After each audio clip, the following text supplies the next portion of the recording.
오늘 우리에게 주시는 말씀은 에베소서 2장 10절 한 절 함께 봉독하시겠습니다. 10절. 우리는 그가 만드신 바라 그리스도 예수 안에서 선한 일을 위하여 지으심을 받은 자니 이 일은 하나님이 전에 예비하사 우리로 그 가운데서 행하게 하려 하심이니라. 아멘. 우리는 그가 만드신 바라라는 제목을 가지고 하나님의 말씀을 나누기 원합니다. 오늘 이 말씀을 통해서 나의 삶의 존재 목적이 무엇인지, 또 어떠한 인생을 하나님 앞에 살아가야 하는지 함께 살펴보시며 은혜를 누리기 원합니다. 오늘 말씀 10절 상반절을 보시면 우리는 그가 만드신 바라라면서 시작을 합니다. 이 말은 하나님이 인간을 만드신 분이며, 만드실 때 그냥 만드신 것이 아니라 목적을 가지고 만드셨다는 뜻이 포함되어 있습니다. 그러면 하나님께서 인간을 만드실 때 원하신, 계획하신 그 목적이 무엇입니까? 그리스도 예수 안에서 선한 일을 위하여 지으심을 받은 자니 라고 말씀하고 있습니다. 그러니까 우리를 만드신 하나님의 목적은 바로 선한 일을 하기 위해서 만드셨다는 것이죠. 이 말을 메시지 성경에서 좀 더 쉽게 풀이해서 말씀하고 있는데 이렇게 쓰여 있습니다. 그렇게 하신 것은 그분께서 하시는 일, 곧 우리를 위해 마련해 놓으신 선한 일, 우리가 해야 할 그 일에 우리를 참여시키려 함이다 라고 쓰여 있습니다. 하나님이 하시려는 그 선한 일에 우리들을 참여시키기 위해서 하나님께서 창세 전부터 우리를 만드셨다는 것입니다. 이 말씀은 다른 일에 인간이 쓰일 수 없다라는 뜻을 가지고 있는 것과 같습니다. 오직 하나님의 목적을 이루는 삶을 살기 위해서 하나님께서 우리 한 사람 한 사람을 창조하셨다는 것이지요. 여러분, 마태복음 25장을 보시면 달란트 비유가 나오고 있습니다. 이 말씀을 보시면 주인이 먼 나라로 가기 전에 종들에게 금 5달란트와 2달란트, 1달란트씩을 각각 종들에게 맡기고 떠납니다. 이때 금 5달란트를 받은 자와 금 2달란트를 받은 자는 그것을 가지고 장사해서 5달란트와 2달란트씩을 남겼습니다. 그런데 1달란트 받은 자는 땅에 묻어두었다가 주인이 올 때 내어놓았습니다. 그러자 이때 주인은 그 종을 향해서 악하고 게으른 종아라고 책망하면서 심판하는 말씀을 기억하실 것입니다. 그런데 정말 이 종이 게으른 종이었을까요? 주인이 시킨 일만 하지 않았을 뿐 다른 일에는 정말 열심히 노력하면서 살지 않았을까 싶습니다. 그런데 주인은 그 종을 향해서 악하고 게으른 종이라고 말씀했습니다. 그 이유가 무엇일까요? 이것은 우리의 인생을 상징하고 있기 때문입니다. 여러분들, 인생은 하나님의 목적을 이룰 시간과 힘과 그 재능들을 주셨다는 것입니다. 그 목적을 잊어버리고 엇나가면 아무리 열심히 노력하며 바쁜 인생을 살아도 하나님 앞에는 악하고 게으른 종이라는 책망을 받을 뿐입니다. 사랑하는 성도 여러분, 우리의 인생의 목적이 어디 있냐고 이 새벽에 말씀을 통해서 또 기도하는 가운데 우리에게 묻고 계십니다. 이 세상에서 돈과 명예와 권력을 얻고 그것을 누리면서 남들이 부러워할 만한 삶을 살아가는 것이 혹시 우리 인생의 목적이지는 않습니까? 이것은 우리의 목적이지 하나님의 목적이 아니라고 성경은 분명하게 이야기하고 있습니다. 성경에서 말하는 하나님의 목적은 우리를 선한 일에 참여시키기 위해서 창조하셨다고 말씀하고 있습니다. 이 새벽에 말씀을 들으면서 인생의 분명한 목적이 무엇인지 깊이 살피면서 기도하는 시간 되기 원합니다.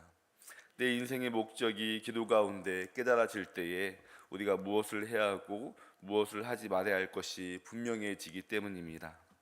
우리가 잘 알듯이 목적이 없는 사람들을 보면 항상 산만하고 분주한 삶을 살아갑니다.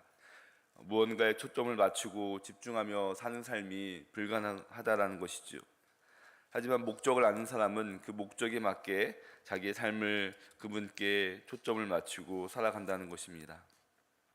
하나님은 마지막 심판 때 위해서 그 앞에서 우리들을 심판하실 때 하나님이 이 목적을 이루었는가를 우리에게 분명히 물어보실 것이라고 성경은 말씀하고 있습니다. 우리가 아무리 바쁘고 성실한 삶을 살았다고 해도 우리의 인생 가운데 하나님이 주신 그 목적을 열망하며 또 그것을 이루지 못했을 때에 악하고 게으른 종이라고 책망하실 것입니다. 우리는 그럴 때 바깥 어두운 데도 쫓아내어서 울며 이를 갈게 되는 삶을 살게 될지도 모릅니다. 그러면 우리는 왜 이 목적을, 이 선한 일을 바라보며 행하며 살아야 합니까? 왜냐하면 성도된 우리의 삶과 구원이 우리의 의로 이루어낸 것이 아니기 때문입니다. 우리의 새로운 삶은 오직 예수 그리스도 안에서 지으심을 받은 자이기 때문입니다. 그러니까 우리가 성도된 것은 우리가 예수 그리스도 안에서 재창조되었다는 것인데, 그것은 오직 하나님의 전적인 은혜로 얻은 삶이기 때문에 우리가 그분의 목적에 다시 한번 기억하고 그 인생을 살아가야 한다는 것이지요.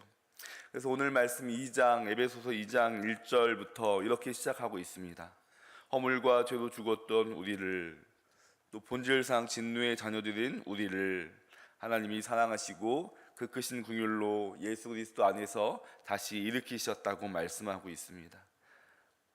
하나님이 그 말할 수 없는 은혜를 받은 우리가 그것을 기억하고 우리가 어떻게 어떤 목적과 어떤 인생을 살아야 되는지 우리에게 말씀하고 도전하고 있습니다.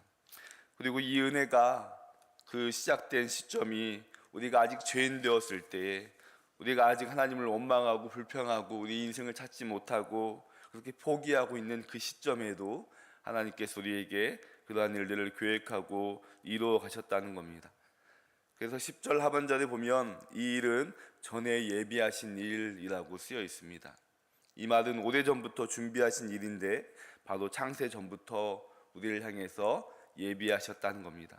그러니까 하나님의 그 목적과 선하신 뜻에도 불구하고 우리가 타락하고 우리가 오염되었으나 그럼에도 불구하고 하나님은 그 창세 전부터, 오래전부터 그 일을 예비하시고 우리를 회복하시기 위해서 우리에게 오셨다는 겁니다. 하나님은 망가진 우리를 위해서, 또 하나님의 목적을 이루기 위해서, 그 선하신 목적을 행하시기 위해서 자기 자신을 우리에게 주셨다고 성경은 말하고 있습니다.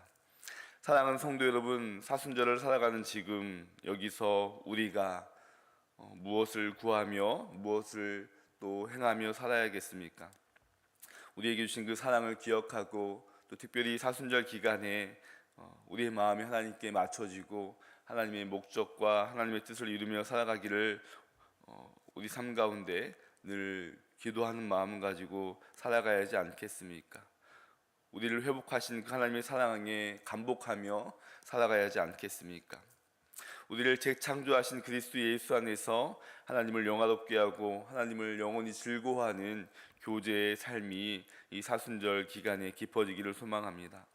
그래서 하나님을 닮아가는 사람들을 통해서, 우리를 통해서 이 땅에 우리의 삶을 통해서 선한 일이 날마다 일어나기를 소망합니다. 함께 우리 공동기도문을 읽고 개인 기도로 나아가겠습니다.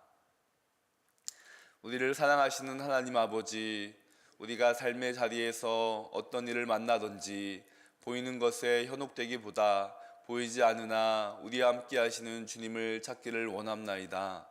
세상에 눈에 보이는 증거를 찾을 때에 우리 삶을 통해 하나님의 살아계심을 증거하는 삶 되기를 원하오니 성령의 충만하심으로 우리를 채워주시기를 소망합니다.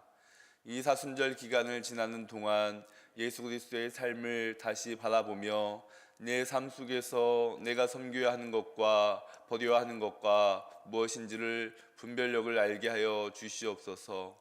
우리를 위해 이 땅에 오신 예수 그리스도의 이름으로 기도드립니다. 아멘.